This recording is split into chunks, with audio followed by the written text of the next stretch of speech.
Good evening. You're listening to the Xtreme Movie Show. I'm your host, Rob, broadcasting to you from 221 B Baker Street in the Pine Hills Palace, just west of Orlando, Florida. I've got the young 20-something also from Central Florida with me tonight, Professor Pixel. Tonight, he's going as Dr. Pixel, and I mentioned 221 B Baker Street because we're continuing our Season 1 episode review of the 1984 show, The Adventures of Sherlock Holmes, a Granada-based television show starring Jerry McBride as Sherlock Holmes. I believe it's Edward Harwick as Dr. Watson, aka Dr. Evil, aka Dr. Pixel, aka Doctor. Can you hear me? Pixel, last week when we talked about A Scandal in Bohemia, I think my takeaway was is very well acted. Love the set pieces because everything's filmed there in that Manchester, Liverpool area. So you got, like I say, the voodoo and the magic of the location, especially with the set pieces, the costumes of the time. And of course, for those of you that may not know, Sherlock Holmes is written by Sir Arthur Conan Doyle in the late 1800s, going into the 1900s, and his character and his works are in the public domain, like much of the writings of science fiction and adventure type authors and classical authors at the time. So there's been a lot of looking at him, right, Pixel? And with episode 2 here, The Dancing Man, much like episode 1, almost like James Bond, almost like typical storytelling, we get an opening gambit, and that gambit is what, sir? Please take us in. Yes, so we go ahead and, there's a woman in her garden. She's having a lovely day, lovely time. What could go wrong? Beautiful woman. She's a very beautiful woman. And then what does she notice? Middle-aged man. Huh? With a middle-aged man. Yes. But what does she notice as she's walking by? She notices on a bench dancing men. Little engraved men are dancing all along the sides of the bench.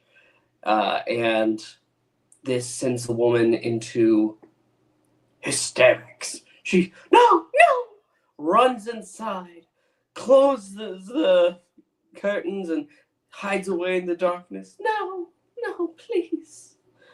And this older gentleman is just trying to get it. And I was wrong about the engravings. No, it's chalk. Do you know what chalk is, sir? You're young, so I think that's a fair question.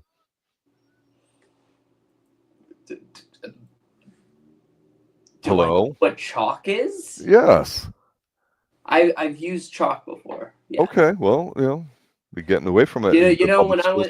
When I was a child, you would take those big things of chalk and you would drive onto the concrete, concrete. Yeah, no. And I know that yes, in schools that's what they would go ahead and use for to go ahead and mark down their notes, as it were. Not notes, but you know what I mean. I hear you, sir. Mm-hmm. So we've got dancing men. Yes, hallelujah. It's dancing men. After that, we cut to Sherlock. He is currently studying something through a microscope, whereas Watson is seated back. I believe he's reading a paper. And Watson's into the financials. Yes. And you know what? Sherlock calls him out just on how he's going to go ahead and handle a specific bit of his finances. What is your opinion on this? I know your opinion, Watson. I already know. Just from the manner of how you are holding your hand. Well, that was a show-off way, right? I mean, and that also is a way to kind of look at their relationship first before this opening gambit really sets in. Obviously, this hysterical reaction implies something sinister, or at least that's the vibe I got. Because you're right, when you see these figurines of chalk, it's kind of like whatever.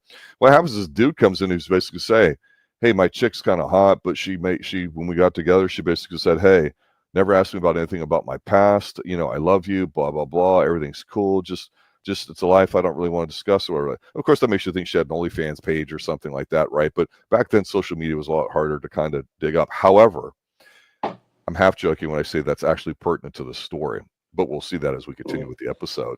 Yeah. So they have a nice exchange here in the office, which I'm going to throw one observation out there.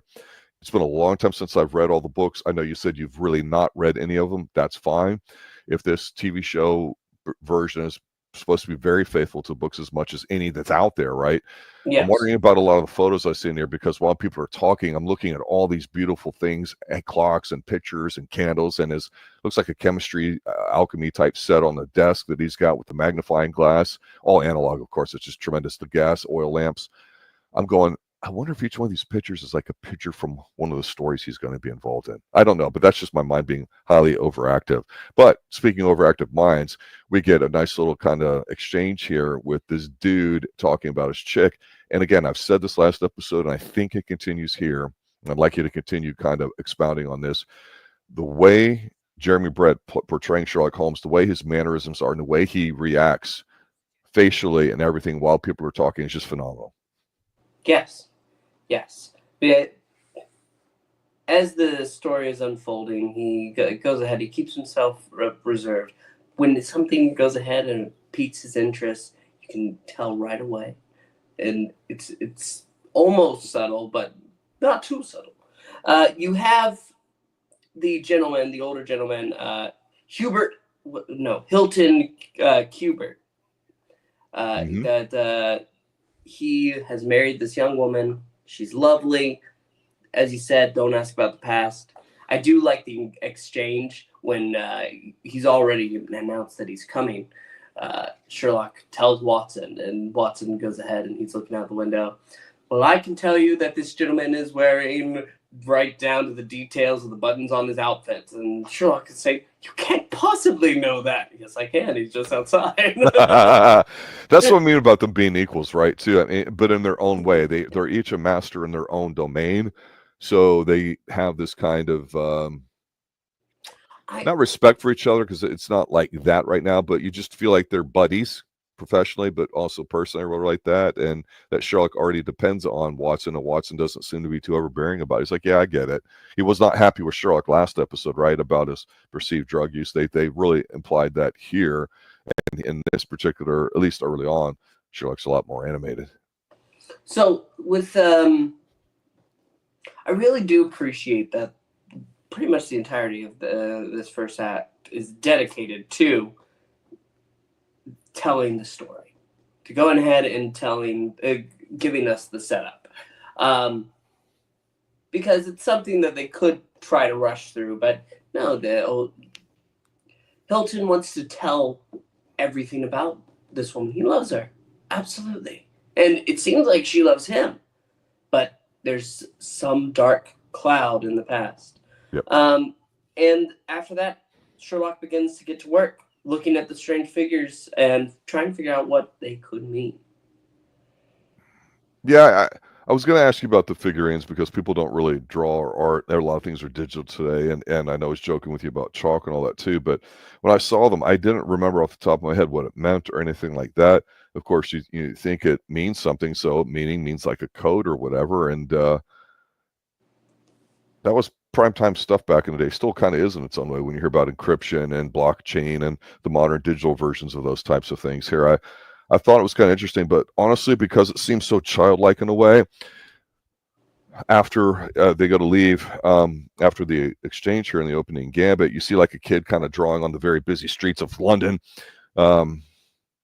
And you see kind of same figurines, and you're going, okay, that must have been a popular thing at the time to have the ability to do all that, but it was the exact same kind of whatever. And it was a little bit of foreshadowing to me, because why would you want to communicate something in a childlike way with childlike pictures in a childlike medium? I mean, and so I'm going, well, what's the sinister nature of it? So for some reason at this point, I just felt like this was a darker episode. The first one was safe. It was warm. It was friendly. It was okay. You could say it's a bit routine, boring, whatever. I don't really care. You might be right.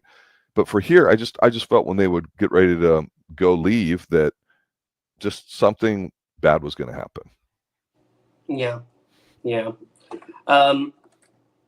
One of the first describing things that started the trouble was it was a letter she received that she just burned straight away. She didn't even look at it. And now the dancing men are acting as way she can't escape.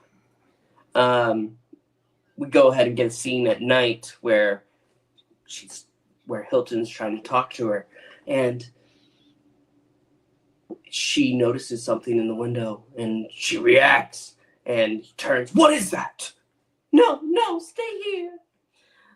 "Why?" "Or is it so that he won't get hurt?" Well, it was a good exchange between these two because he takes a little small handheld gun out of his drawer because, we don't have gun safes back then, right? But he's, owns his property and it's his, and he basically goes to, take care of her. He sees the figures on her and all that. But I liked how he was sincere. He was serious. He wasn't a sap and all that too. And he did really the right thing. He went to protect her while she ran upstairs. Yep. Later in this second part here, in our second act, we get to the tragedy. Late at night, there's some rumblings. She's not with him. He can hear something. What does he do? He goes ahead and gets up. He grabs his firearm and moves to the door. And he's trying to listen, and he gets bits and pieces of the conversation. And he goes out to go ahead and confront this, because it sounds like she's in a bit of danger. And we hear the gunshot, and it's left there. Yeah. Up to this point here, they'd gotten one or two more messages, and I mentioned how I saw earlier in the episode, some percolating, bubbling kind of stuff on a back table or whatever. We see filing cabinets in there. People have no idea what it was like to have your own personal library back in the day when you have to go to encyclopedia, look something up. If you're going to look up Newton's laws or in a math book, they were to be in a thick tome. They wouldn't be something you just pull up on a phone or an app. So Sherlock Holmes obviously put a premium on having readily available resources at his hand there. And of course, being a consulting detective like he is, it's a premium to have all this and to be accurate. So he's showing to us his ability to talk about ciphers. And he goes, well, hopefully this thing kind of continues a bit. We get more messages. And like Watson's, well, like, why does that mean things are worse? And he's like, well, no, so we have a better opportunity to break a code, which he's starting to get a little bit in pieces. And when they go to see him, I really like the look on both their faces when the guy's picking them up in the, I'm going to call it the horse cab because I honestly don't remember the name of what that's supposed to be. And they get the bad news. So they rush there and all that. Okay, this is dreadful. Sherlock's definitely disturbed by it, even though he doesn't know the guy personally, or he's not that kind of guy. Watson, we think's more sensitive or whatever, but it does add to the whole bit of what's going on because they have to get the local constable involved, and he interviews everybody there and he listens to all what they have to say. I did want to point out one thing that I saw here on a rewatch is you mentioned at the very beginning you saw her the very first thing when they're rolling the credits. Where was she at? The garden? Yeah, she was in the garden, and it's a big sprawling estate. It's not middle class. This dude's got some money. He's worked hard for it. He's earned it. And you see the estate in the background, right? Yeah. So we did see here at one point she's basically, coming back from the garden and running to the house again here, and all this bad stuff happens or whatever. I happen to notice that as a transition. And then it just seems very serious because instead of just let's just go through our routine thing like they have at the beginning of a lot of procedurals in today's television. Let's just go interview everybody involved. Someone will say something and it'll lead us down to a rabbit hole to the next commercial break. Here we have all the housemaidens or whatever kind of explaining what's going on. And if you're not listening to what they're saying or watching Sherlock's reaction to it and going, well, why is he asking that? What's he thinking about? And you're not paying attention to it, you might miss stuff. That's how on point and how sharp I think this writing is. It may seem routine, but there's no wasted discussion, I guess I would call it. What do you think? Yeah, no, I think that it all adds, especially and when we go ahead and get to the final bit. I love the reaction of the detective on the job, the inspector, because as Sherlock finally they get into the main room where the confrontation happened, and there's the mystery of, oh, okay, well, there were 2 shots heard, and a bullet into the window frame, and that means a 3rd shot. What happened? And he's going ahead and explaining each part. You have the inspector going, oh, good God, man, that's what. I mean, honestly, this is the Ace Ventura moment, right? But where does it come from? It comes from Sherlock Holmes. Yeah. I haven't really done a deep dive comparing Conan Doyle to Agatha Christie and her Tenniel Indians. Everybody's in a room, kind of. We're not leaving here because one of you is the killer. But basically, where people do have the Hercule Poirot's another one, but here, to me, I just think this guy's like the Godfather of it, right? Yeah. Well, actually, I would love we should do that sometime. Just first season. But that would be great. Just that. Sorry, I was distracted again. I have it in the background. You have Sherlock. He stepped outside of the window like a spider with long legs, and he goes ahead and leans down. Where is it? And he picks up the bullet casing with his black gloved hand. It's brilliant. Got it. Well, here's the thing. Fingerprinting analysis, relatively speaking, is not that old, right? Maybe 100 plus years or something. DNA evidence, not even that long, because you had to, was it Watson and Crick with DNA in Florida State, whatever, in the 50s and all that, and then you had that technology to kind of get it. Then you had to have the database for it and everything too. So to be on cutting edge of scientific analysis, and now every time you see a show like Dexter or anything, the killer's got a kill room and all that, which isn't the real world, but that's how these things go. It's funny because the whole birthplace of kind of like procedural investigation, again, a lot of people kind of go back to having a middle class and an upper class during the British society where people investigate it. And other than the usual stuff of talking to people and the human element, the actual scientific analysis is where I always thought Sherlock Holmes really leaned into, that made a lot of television shows later on would be important. Again, here, one of the mates heard a really, really loud explosion, and then they thought they heard a second shot, but not as loud. And they go there, and then they find the one bullet. And Watson's not, being a complete bystander here, but like everybody else, we get the feeling that Sherlock's got one page ahead, only because he's thinking of a lot of different things, and he's trying to, as in science, you don't find what's right ever. You're always identifying what does not work because you're trying to reproduce a model. So you have an idea, if it doesn't work, you modify it. And then from there, you go and you actually test things out. So there's deductive, inductive reasoning, all sorts of kinds of lines of thought. And this whole scene, as stupid as it sounds, I go, it's Ace Ventura 1, where he's at Vizcaya or whatever the place is down there in Miami, and he's hopping over and Mission Impossible music's playing. But that's what this is, right? But the thing is the inspector that's working with him is like, oh my God, how did you know? And he's like, because I was looking for it, right? And so then he goes out there and you're like, okay, what is he doing?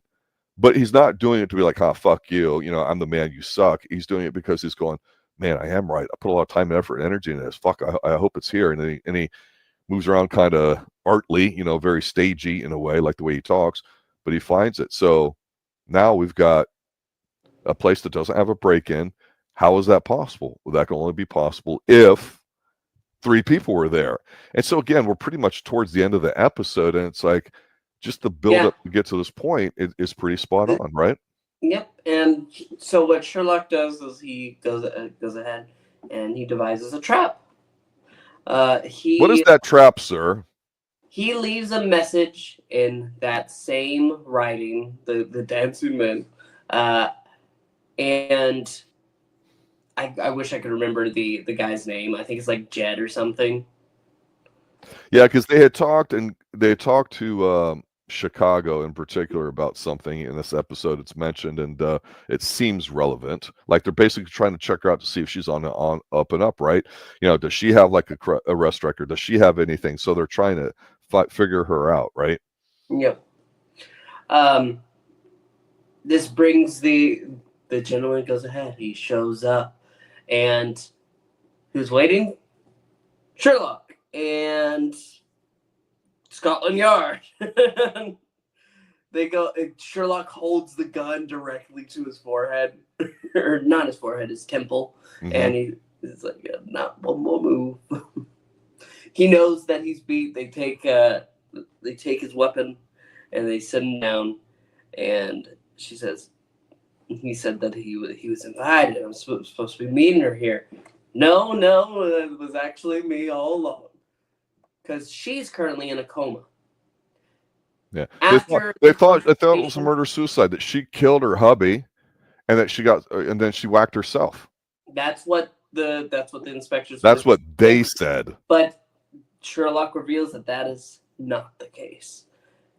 That in the confrontation, he took the bullet, and then she, distraught, tried to kill herself. Mm-hmm. And this guy didn't mean for that to happen, but he's just scummy. He really is just scummy. Like they grew up. Is he together. though? Yeah. No, he did a bad thing. I'm not supporting the guy, but the thing about it is, first you see him, he's a little bit bald, even though he's got the mud chops. You almost want to laugh, but then you find out, no, and he basically lets everybody know about the whole story. Hey, we knew each other since we were kids. We were going to be together. And what it is, and this is much more, even though it's prevalent, even in today's society, definitely much more so 100 plus years ago, the mafia had their hooks in Chicago, and he was a part of the family, and she just didn't want to be a part of it. So she just ran off to Europe, ended up in a place where she met this guy, the way he treated her and all that, fell in love, and they got married. So she just wanted to ignore her life. So it wasn't an OnlyFans thing, but basically she didn't want to live in that life. And so they have a little brief snippet of the conversation that he has with it. So he's basically a mafia type dude. And when he finds out what happens, he's very upset about it. And he basically says, you know what? And this is kind of interesting, the psychology of it. Instead of everybody looking like they're a good cop, bad cop, and know how to interrogate people and all the bullshit you see on TV shows today and torture and stuff. Basically, I loved how he wasn't a simp. He did a bad thing. But he also mentioned, yeah, I know I got a temper and this and that or whatever. And he was responsible for doing it. Is the heat of the moment, as it were, right? The passion of the situation. But Sherlock basically says, you know, hey, if you really did care for all that, you would admit it and which is a little coercion, right? But he basically does. Instead of getting the death sentence, he just gets like a life sentence or whatever. And that's the end of it, you know, except the only bit of Dr. Watson voiceover that we get, sadly. I wish we had started the episode with it again. But is at the end, he goes ahead and says that she does make a full recovery, and she still lives on the estate to this day. Again, another fairly straightforward episode to it. I appreciate the sinister nature of it. Not being somebody that knows a lot about British culture in that sense, I can only surmise what things that they put in there, but it's very interesting from an anachronistic point of view of seeing all the different things they have in there and what tools and devices and scientific knowledge they have available to them at that time to approach stuff. And again, 2 stories in a row now, Scandal Bohemia. Basically, like, dude's like, yeah, I got to get this pictures because this chick took it, and it could compromise me now that I'm getting ready to get married. Nothing sinister.